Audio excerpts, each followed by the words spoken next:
Azərbaycan dili xalqımızın milli kimliyinin, mədəniyyətinin və dövlətçiliyinin əsas sütunlarından biridir. Ümummilli lider Heydər Əliyev Azərbaycan dilinin qorunmasını və inkişafını dövlət siyasətinin prioritet istiqamətlərindən biri kimi müəyyənləşdirmişdi. Bu siyasət bugün də Prezident İlham Əliyev tərəfindən uğurla davam etdirilir. Bugün də qorumalıyıq. Azərbaycan dilinin saflığını biz təmin etməliyik. Buna görə də təhsil sistemində Azərbaycan dilinin təbliği və düzgün öyrədilməsi xüsusi əhəmiyyət daşıyır.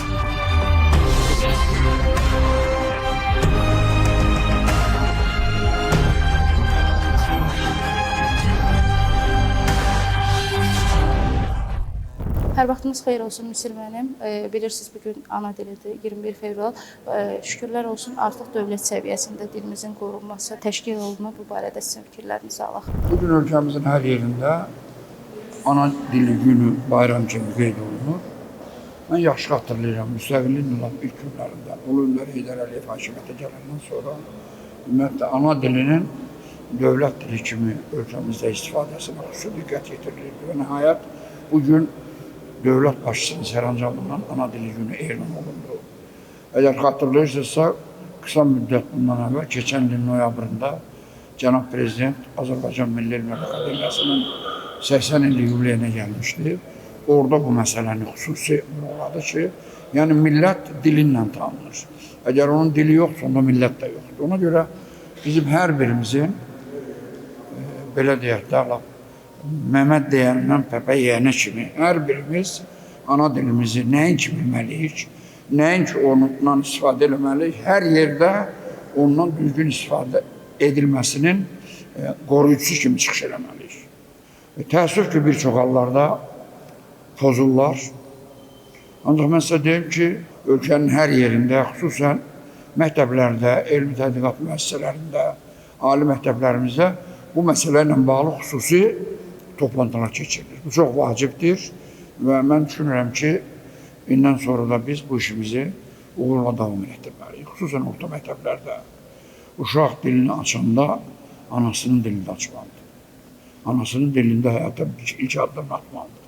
Yəni bu işdə bizim hər birimiz öz qüvvəmizi səfərbər edib və davam etdirməliyik. Salam, hər vaxtınız xeyir olsun Bəhruz bəy. Bugün ana dili ilə bağlı fikirlərinizi alaq zəhmət olmasa.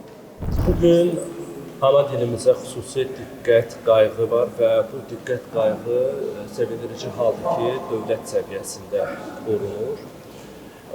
Belə tədbirlərin təşkili də təbii ki, həmin o diqqət və qayğının bir nümunəsidir. Və bugün biz gənclərlə görüşürük. Ziyalılarımız hərəsi öz sahəsində gənclərə tövsiyələrini verəcəklər. Ələxüsusla televiziya sferasında aparılan islahatlar, görülən işlər və burada dilin qorunması məsələsi ilə bağlı çıxışımız olacaq. Düşünürəm ki, televiziya ana dilinin, Azərbaycan dilinin qorunması, təşviq edilməsi, öyrədilməsi baxımından mühüm əhəmiyyətə malikdir. Bəli, bu sahədə kifayət qədər problemlər var, amma sevindirici haldır ki, Azərbaycan televiziyası, mədəniyyət kanalı kimi televiziyalarımız var ki, burada Azərbaycan dilinin norma və prinsipləri qorunur. Hesab edirəm, belə görüşlər faydalıdır və maraqlıdır. Ələxüsus, auditoriyanın gənclərdən ibarət olması bizim hədəflərimizə cavab verir. Çünki gənclər üzərində iş həm də gələcəyə atlanır. Təşəkkür edirəm dəvətiniz üçün və inanıram ki, maraqlı bir görüş olacaq, eyni zamanda qətlənir.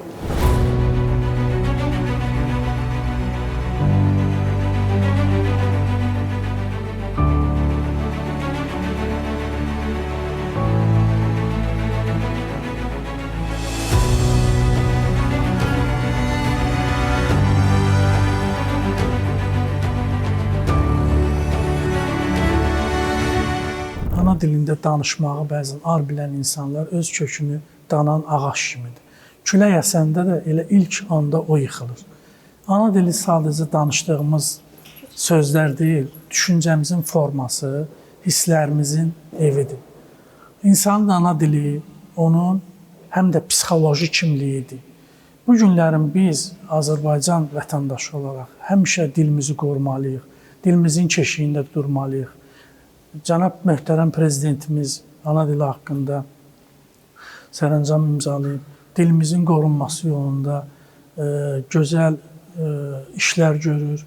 Dünya beynəlxalq platformalarda Azərbaycan dilini gözəl təmsil edir. Çox gözəl Azərbaycan dilində natiqlik eləyib. Bizə bir nümunə göstərir. Bu günlərim Azərbaycan müəllimlərinin də üzərinə çox böyük bir yük düşübdür, məsuliyyət düşüb. Azərbaycan dilini gənclərimizə, övladlarımıza aşılamaq baxımından. Mən də düşünürəm ki, Azərbaycan dilimizi biz qorumalıyıq, keşiyində durmalıyıq, övladlarımızı hər zaman ana dilində danışmağa sövq eləməliyik. Mən həqiqətən də bir Azərbaycan vətəndaşı olaraq ümumiyyətlə gənclərimizin, xüsusən də yeniyetmələrimizin Azərbaycan dilinə, dövlətə, dövlətçiliyə bağlı olmasının böyük bir məna kəsb etdiyini vurğulamaq istərdim.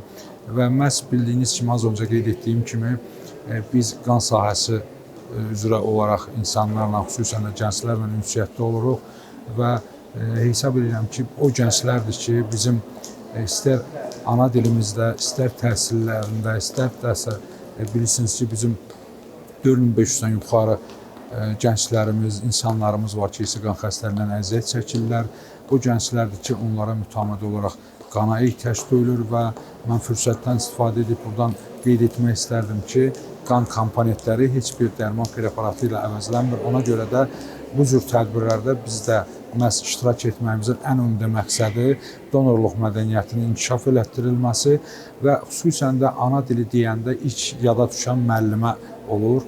Mən inklüziv təhsil onu xüsusi vurğulamaq istərdim ki, məhz bizim irsi qan xəstəliyindən əziyyət çəkən uşaqlarımıza təhsil verən müəllimlərimizə buradan fürsətdən istifadə edib dərin təşəkkürümü bildirirəm. Həmçinin də fiziki məhdudiyyətli insanlarımız, uşaqlarımız var ki, autizmdən əziyyət çəkənlər və digər fiziki məhdudiyyətli insanlar, uşaqlarımız, xüsusən də uşaqlarımız var ki, onların üzərində o müəllimlərin əziyyəti danılmazdır və o müəllimlərə dərin təşəkkürümüzü bildiririk. Onların bu cür xəstəlikdən əziyyət çəkmələrinə baxmayaraq, onlara vaxt, zaman ayıraraq onları təhsildən kənarda qoymurlar və ona görə də o müəllimlərimizə də bir daha dərin təşəkkürümüzü bildiririk. Var olasınız.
Bugün doğrudan da çox gözəl bir gündür. Müəllimlərlə, pedaqoqlarla bugün bizi görüşdürdü Dərya qrupa və bunu təşkil edən istər universitetin rəhbərliyinə və Dərya qrupun rəhbərliyinə əməyi olan hər kəsə təşəkkür edirəm. Çox gözəl, sevgi dolu kollektivlə gözəl müzakirə elədik. Dəyərli spikerlərlə, qonaqlarla bir yerdə səhnəni bölüşdük və bugün ən vacib olan təbii ki, mənim mövzularımdan biri də bugün uşaqların həyatında elektron cihazların, süni intellektin rolunun, onların psixikasına təsirindən danışdıq. Bərabərində bugün əlamətdar bir gündür, onların günüdür, təhsil günündən bağlı və təhsil işçilərlə, əməkdaşları ilə, zəhmətkeşlərlə bir yerdə olduq. Xoş, verimli bir 3 saat idi, dolu-dolu və ətraflı fikir mübadiləsi oldu. Mən də özüm üçün maraqlı məlumatlar əldə elədim dəyərli mütəxəssislərdən. Düşünürəm, mən də öz çapımda, öz bacardığımı verməyə çalışdım, bölüşməyə çalışdım. İnşallah onlar da məmnun qaldılar. Çünki onların xoş münasibəti, sevgisi mənə bunları hiss elətdirdi. Həmişə belə gözəl layihələrdə, gözəl işlərə imza atılsın. Çünki Azərbaycanda gənclərin inkişafı üçün, təhsilin irəliyə getməsi üçün süni intellektin də rolu az deyil. Hər kəsə uğurlar. İnşallah növbəti layihələrdə də yenə görüşərik. Bu günləri biz təhsildə inkişaf forumu keçirdik və ana dili günü münasibəti ilə də həmçinin tədbirimizi qeyd etdik. Ana dili günü haqqında qısaca məlumat vermək istəyərdim ki, hər bir millətin onun kimliyi, mənsubiyyəti onun dili ilə bağlıdır. Ana dili də məhz bizim ən əhəmiyyətli, ən dərin və sarsılmaz bir hissəmizdir. Biz ana dili ilə bağlı bütün tədbirləri təşkil etməliyik. Ana dili elə bir dildir ki, bizim mənsubiyyətliyimiz, kimliyimizdir. Və bilirsiniz ki, təhsildə inkişaflar, təhsildə bütün strategiyalar hamısı inkişafın kökündən başlayır və təhsildə baş verə biləcək bütün inkişaflar, bütün uğurlu nailiyyətlər hamısı ondan başlamalıdır və bunun üçün də təhsilə investisiya yatırılmalıdır, maarifləndirilmə işləri görülməlidir, yeni planlar, yeni tərtiblər, yeni strategiyalar və bu strategiyalar, bu inkişaflar da hər birinin başlanğıc səbəbi məhz bundan başlayır ki, təhsilə edilən yatırımdandır. Və təhsilə etdiyimiz yatırımlardan biri də təhsil forumu keçirməyimizdir. Dərya qrup olaraq biz 20 aprel tarixindən başlayaraq bir sıra tədbirlər keçirmişik. Noyabr ayında, dekabr ayında, ondan savayı onlayn təlimlər də təşkil etmişik. Görkəmli elm adamları, elm xadimləri, təhsil ekspertləri, müəllimlər, millət vəkilləri, pedaqoqlar bunları hamısını bir araya toplayıb biz artıq ardıcıl silsilə tədbirlər keçirdirik və tədbirlər keçirməkdə də əsas məqsədimiz dediyim kimi müəllimləri maarifləndirməkdir. Onların gələcəyin ən böyük investisiyasından biri olan təhsilə edilmiş bir investisiyadır. Bilirsiniz ki, ümumiyyətlə təhsilə edilən investisiya 5 il, 10 il sonra bəhrəsini verəcək bir investisiyadır və heç bir zaman batmayacaq bir investisiyadır. Necə ki, siz yaşayırsınız, təhsilə edəcəyiniz investisiya da onunla bir arada gedir və çalışın ki, sizə tövsiyəm də ondan ibarət ola bilər ki, bu tipli forumlara qatılın, maariflənin, sosiallaşın, fikir mübadiləsi aparın, aktiv olun, rəsmi sertifikatlardan faydalanın. Çünki sizin gələcək iş həyatınızda alacağınız rəsmi sertifikat xüsusi bir üstünlük təşkil eləyir və bunlardan da bacardığınız qədər yararlanmağa çalışın. Və tədbirdə də bizə göstərilən dəstəyə görə Azərbaycan Texniki Universitetinin rəhbərliyinə təşəkkürümü bildirirəm. Həmçinin həmkarlarıma, dostlarıma təşəkkürümü bildirirəm. Spikerlərə təşəkkür edirəm ki, tədbirlərimizə qatılıblar və inşallah ki, növbəti tədbirlərimiz olacaq. Hər birinizi o tədbirlərdə görməkdən çox məmnunam, qürur duyuram. İnşallah ki, növbəti tədbirlərdə görüşərik. Çox sağ olun.